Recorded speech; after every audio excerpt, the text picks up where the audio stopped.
Son las 10 de la noche y es la hora de opinar. Hoy con Denise Dresser, Mario Arriagada y Pablo Magluf vamos a debatir si más allá del caso de Félix Salgado Macedonio, el candidato a Morena al gobierno de Guerrero, si la 4T es feminista o no. Y luego vamos a platicar con Pablo Zárate, experto en energía. Él nos va a explicar qué pasó con los apagones en varios estados de la República. ¿Podemos esperar más apagones en el futuro? ¿Qué está pasando en materia de electricidad en nuestro país? Así que quédese aquí en Foro TV, que ya comenzó la hora de opinar.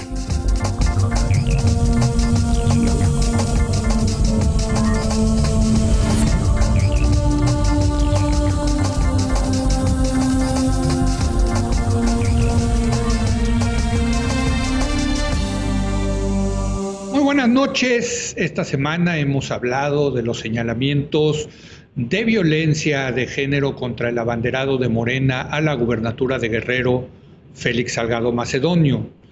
Pero más allá del por qué Morena lo quiere mantener como su candidato en aquel estado, la pregunta es si la llamada Cuarta Transformación es feminista o no.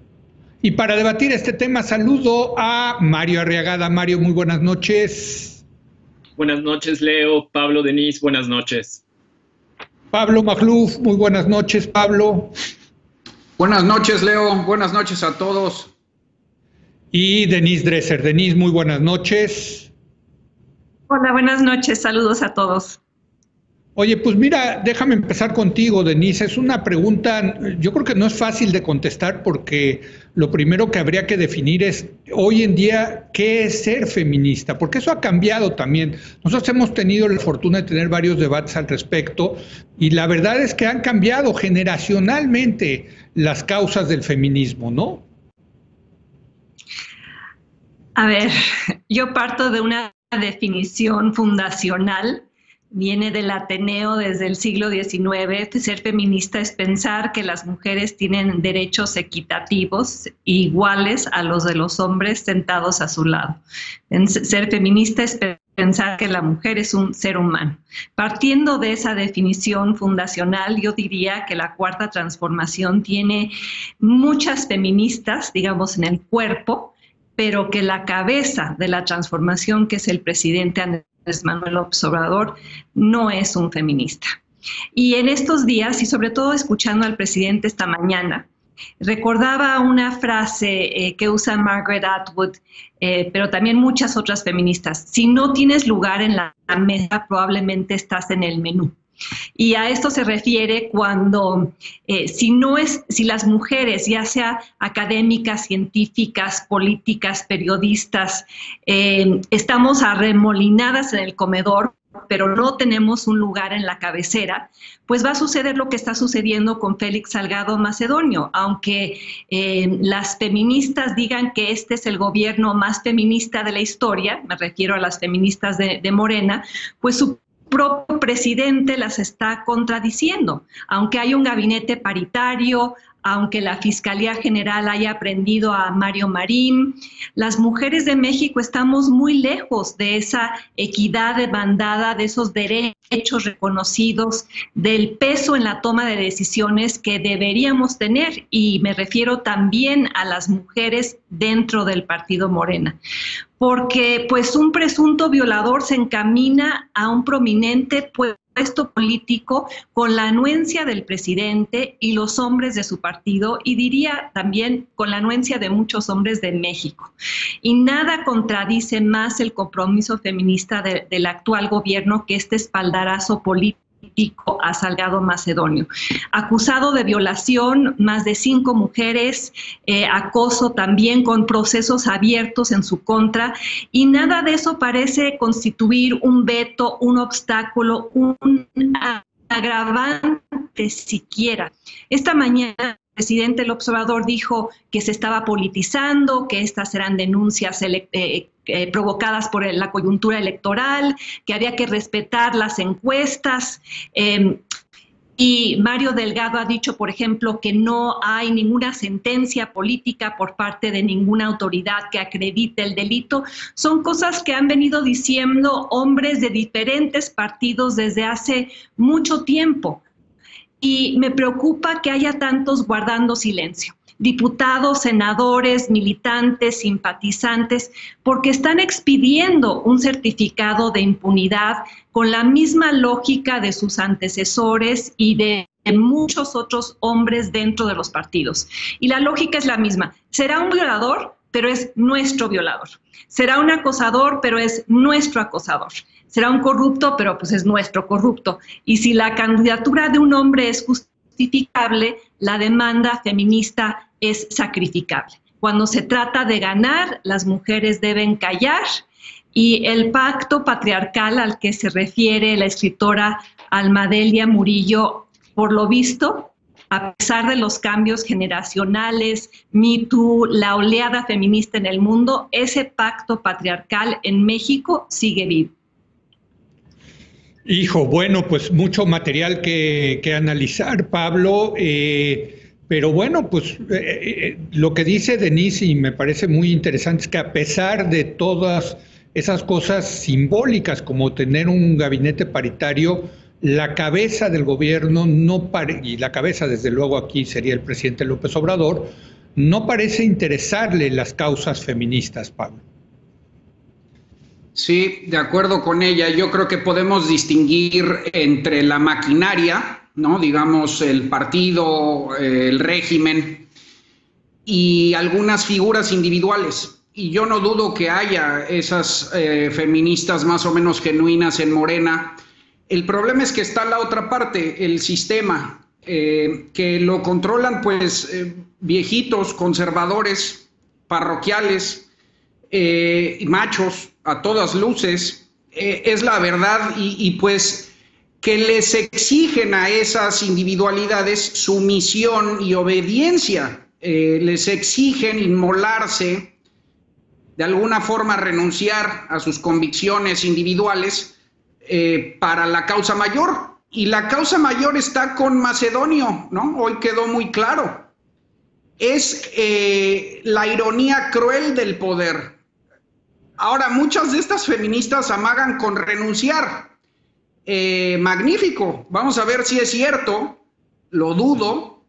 Lo que no creo, y ahí sí concuerdo con Denise, es que te puedas quedar y luchar desde adentro y seguirte diciendo feminista, porque autoproclamarte feminista desde adentro, al final de cuentas, implica respaldar al candidato del sistema. Entonces, sí, pues puedes mostrar tu inconformidad y lo que tú quieras, pero al final te quedaste, es tu candidato. Ahora, para contestar la pregunta del programa, esto es muy importante también decirlo, Leo. Sí. Hay feministas auténticas en Morena, vamos a suponer, ¿no? No, pero sí creo que también... Yo creo que sí las hay, sin duda, ¿no? O sea, yo, por ejemplo, creo que la ministra Olga Sánchez Cordero tiene una larga historia. Termina ganando el sistema, como lo aclaré, pero también creo que están las farsantes, es decir, las que utilizan al feminismo solo como fachada, que son parte del régimen y utilizan como fachada para todo tipo de propósitos, para golpear a críticos, para vendetas políticas, para darle una cara progresista. Y la verdad es que a la hora de la hora muestran la peor cara del neofeminismo, que en mi opinión no tiene nada que ver con el feminismo de la generación de Denise, que es el que describió y con el cual estoy totalmente de acuerdo yo. Este feminismo persecutorio, inquisitorial, digamos, misándrico. Y yo creo que ese tipo de feminismo también le ha servido mucho al régimen. Como también le sirvió en su momento el establishment cultural y el establishment de los artistas y la academia, es decir, son como subterfugios o como herramientas y banderas que le van sirviendo al régimen para concentrar el poder. Entonces hay esas dos. Se está metiendo en camisa de 11 varas, Pablo, al meterse con el tema del neofeminismo. Ya estoy viendo los twitters que le van a enviar, porque es parte del debate.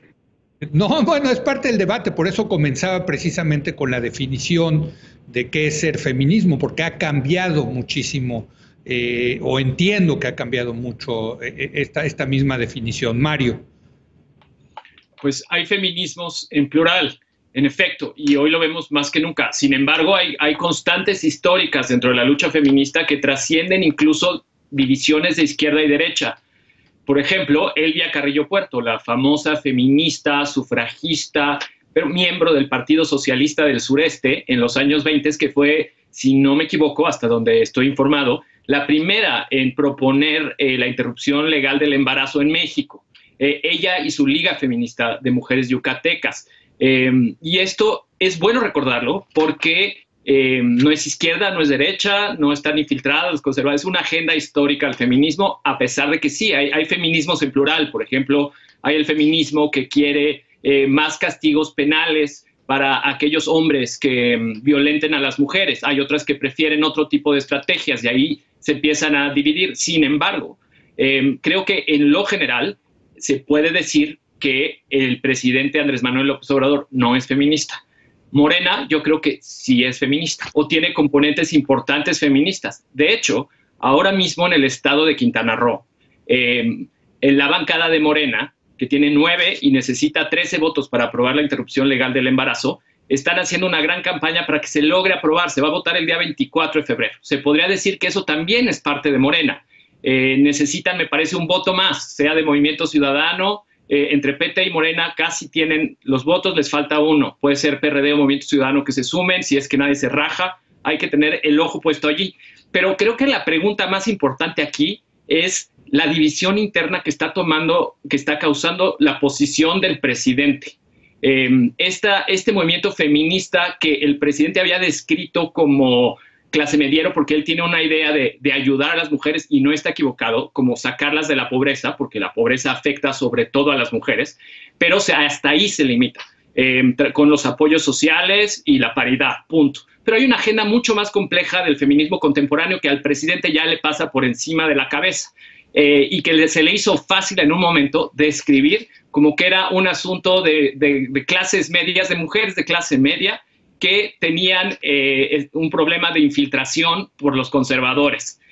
Bueno, pues lo que está pasando hoy demuestra que el presidente estaba equivocado en su apreciación. El feminismo está incluso dentro de su propio partido. No está infiltrado, más bien su partido está infiltrado por la antigua causa de izquierda del feminismo. Y aún así no lo quiere ver. Lo que me parece más extraño de todo es que tenía 3 candidatas potenciales para ser gobernadoras del estado de Guerrero. Hubiera sido un tremendo avance tener una gobernadora mujer. Tenía a Nestora Salgado hasta abajo de la lista, después la alcaldesa de Acapulco, que tú mismo, Leo, has señalado, y hasta arriba de la lista tenía una política muy sólida, que es Beatriz Mojica. Ella estuvo a 2 puntos de distancia de Félix Salgado Macedonio. Entonces, esto de que cuando Andrés Manuel, llevando a un extremo magnífico, casi artístico, el arte de echarle la culpa a alguien más, dice, es que el pueblo ya dijo que es Félix Salgado Macedonio, es que hay una campaña de los conservadores que le quieren echar tierra a esto. Bueno, pues no, la culpa es de quien decidió elegir a un candidato problemático cuando había otra candidata, mujer, viable, potente, local, con arraigo, y decidió que esos 2 puntos de ventaja para llevarse a lo mejor un distrito más local, un distrito más, era suficiente para aferrarse a que su candidato machín no iba a perder. ¿Qué hay detrás que hace que impida que la propia potencial división dentro de su partido no sea suficiente? Yo creo que una lógica muy de Andrés Manuel de lealtad personal en el pasado. Y con esa lógica está, yo creo, cometiendo un error estratégico. Y con esto cierro. Ese es un error estratégico porque el presente de Morena será el presente del presidente López Obrador. Pero el futuro de Morena, yo estoy seguro, pasa por el camino que el feminismo está trazando hoy. No hay manera que la agenda potente, igualitaria del feminismo hoy no renueve la izquierda del mañana. La división dentro de Morena no solo es entre hombres y mujeres, también es entre jóvenes y viejos. Es la generación nueva los va a alcanzar. Y el error que hoy comete Andrés Manuel se lo va a cobrar el futuro en ese sentido. Yo sé que tiene mucho que decir Denise. Solamente yo sí en un punto no difiero contigo, Mario, que dices que no es un tema de derecha o de izquierda. Yo creo que la derecha siempre fue más conservadora en el tema feminista y la izquierda mucho más progresista. Me refiero a la derecha liberal, no a la sí. provida. Sí, a la Exacto. derecha liberal, al centro Sí. liberal y no Sí. al centro izquierda socialismo democrático, ¿no? Sí, porque la derecha, digamos, más conservadora, pues sí, cree que las mujeres tienen que estar criando a los niños en sus casas. Que, por cierto, cerraron el Congreso de Quintana Roo unos días para que veamos también que también en la derecha cierran instituciones. No, es real que existe ese pensamiento, ¿no? Pero a ver, venga, Denise, yo sé que tienes muchas cosas que decir. Sí, me parece paradójico que el presidente acuse a sus críticos de conservadores cuando en este tema y en muchos más él demuestra que él es el verdadero conservador. Me gustaría mucho ver a las mujeres morenistas reaccionando con gran firmeza, con enojo que se transforme en veto, con la amenaza de abandonar su partido si eso se requiere para transformarlo.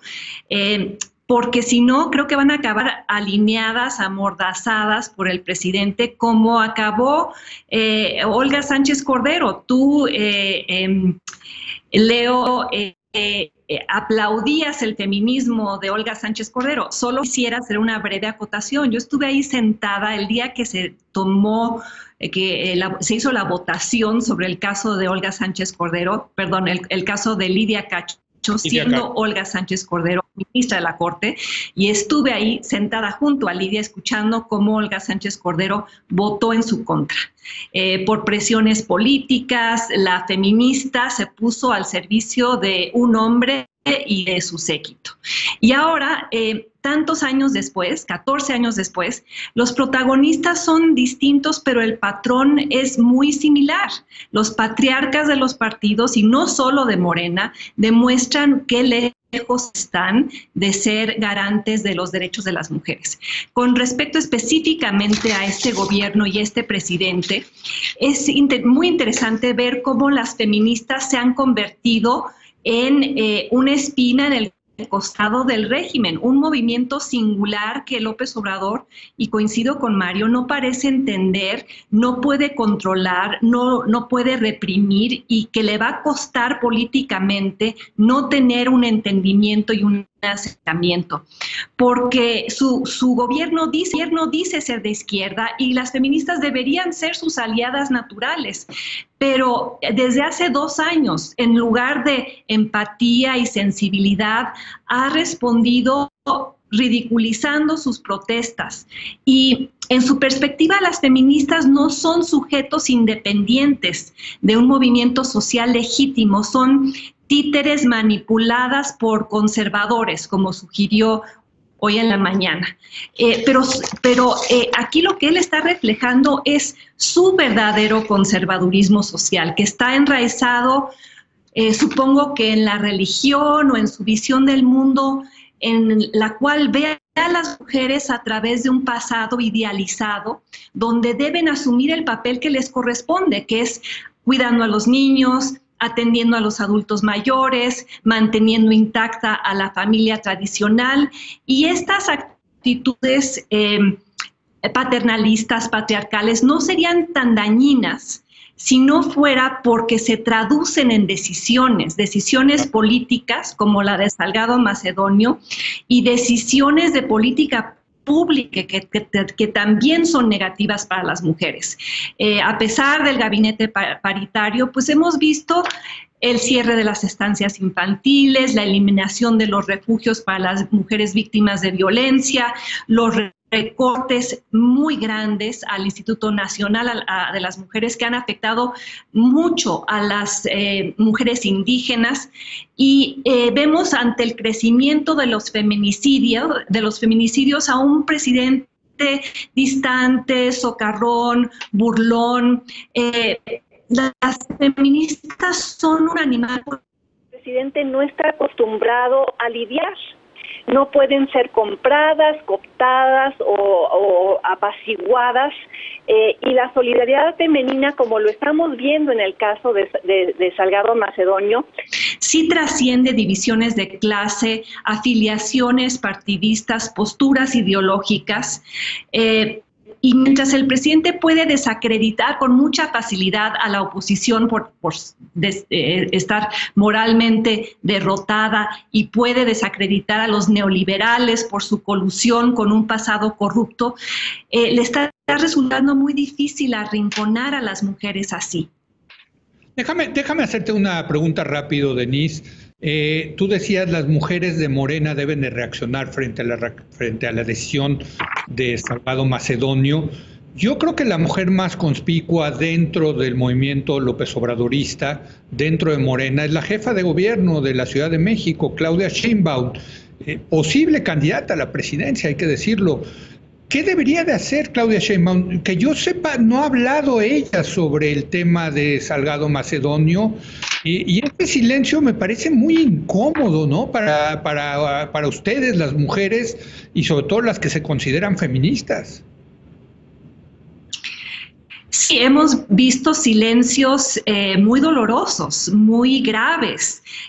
Bueno, incluso Olga Sánchez Cordero, cuando llevaba la mañanera, cuando dijo que la despenalización del aborto, por ejemplo, no iba a ser algo que el gobierno federal promoviera porque el presidente no lo quería. El silencio de Claudia Sheinbaum, y más allá de eso, su reacción frente a las marchas feministas, ese encapsulamiento, ese uso de gases lacrimógenos, ese uso de la violencia. Y recuerdan cuando fueron las primeras pintas de monumentos históricos y demás, calificó a las feministas de provocadoras, cuando ella en encarnaciones anteriores, antes de ser tan cercana al presidente y antes de ser posible candidata a la presidencia, estaba en nuestro bando, estaba de nuestro lado, era una feminista articulada y vociferante. Entonces, ese silencio, pues, ¿qué revela? Que lealtad política mata causa. Lealtad política mata sororidad.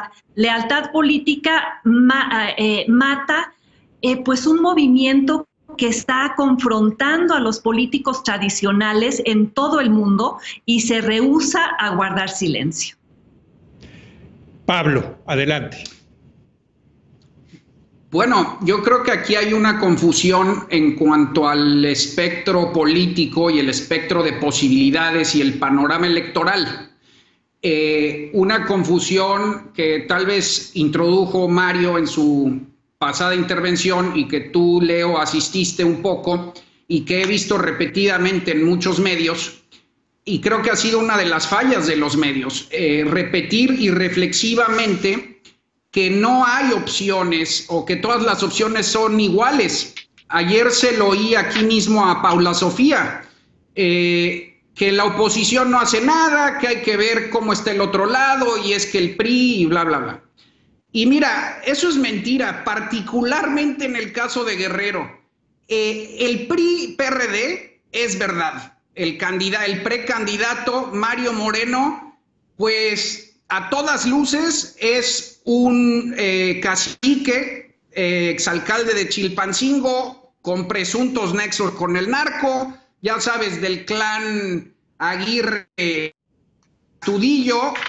Recordemos que en Guerrero pues son clanes y feudos, ahora sí que sin metáforas, son literalmente feudos, y pues bueno, desde luego que esa opción está descartada, pero nadie en los medios, ningún feminista menciona a Lupita González, la opción precandidata del PAN, por ejemplo, que, a ver, para empezar, no solo es mujer, joven, además, creo que tiene 36, sino que además tiene una carrera legislativa más o menos intachable. O sea, digamos, no es la Madre Teresa, porque pues, son políticos, pero hasta donde yo he podido ver, definitivamente mucho más pulcra que los otros dos. Fue diputada federal e incluso presidió la Comisión de Igualdad de Género en la legislatura pasada. Creo que ahora es diputada local. Además, fue presidente del Comité de Estudios de Igualdad de Género. O sea, ¿qué más podrían pedir? Esa es la carta feminista. Ah, pero no, ¿cómo vamos a votar por el PAN? ¿Y por qué las feministas no están llamando a que Lupita González es una verdadera opción?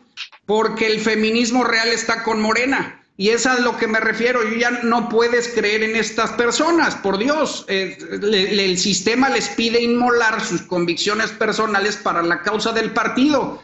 La verdadera carta feminista es la del PAN y nadie lo menciona. Interesante, hijo, es que ahí tendríamos que tener también la discusión de si el PAN o algún otro partido feminista. Leo, es la mejor opción, es la menos peor. A ver, déjame decirte, peor que Salgado Macedonio creo que no hay, va a haber en esa boleta, eso me queda claro. Hasta el clan Astudillo que puso a Mario Moreno y Aguirre atados a Iguala.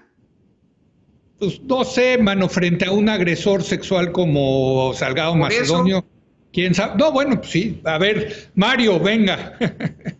Bueno, pues le digo a Pablo que no, yo no dije que no hubiera opciones. De hecho, Beatriz Mojica, el segundo lugar después de Félix Salgado, que si la Comisión Nacional de Honor y Justicia de Morena resuelve que se cae esa candidatura, bueno, ella es hoy la candidata del PT. Yo no sé si ya nos hizo esas alianzas, si todavía hay tiempo de hacer esas alianzas Morena, PT o no, pero ella va a ir a la boleta, hasta donde tengo entendido, con el PT. Entonces hay dos candidatas mujeres, las dos con credenciales. No conozco el caso de Lupita González muy bien, pero tampoco voy a leer más y escuchar sobre todo a más mujeres. No sé si Pablo y yo somos los más adecuados para decir quién es la candidata feminista. Prefiero guardar silencio al respecto, pero sí sé que hay dos candidatas. No es el violador. A Félix Salgado, y yo no veo mal que las mujeres de Morena que quieran usar su voto o de los otros partidos por cualquiera de las candidatas que no son Félix Salgado Macedonio harán muy bien.